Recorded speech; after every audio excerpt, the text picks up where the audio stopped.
भाई ये वीडियो आखिरी तक देखो, आपके लिए एक सुपर गिफ्ट है।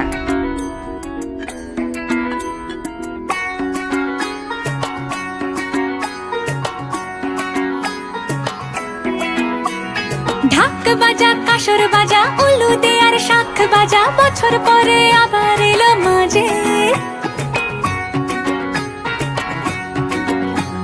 পুজো পুজো গন্ধ নিয়ে, নতুন গানের ছন্দ নিয়ে, শারদিয়ায় খুশিতে মন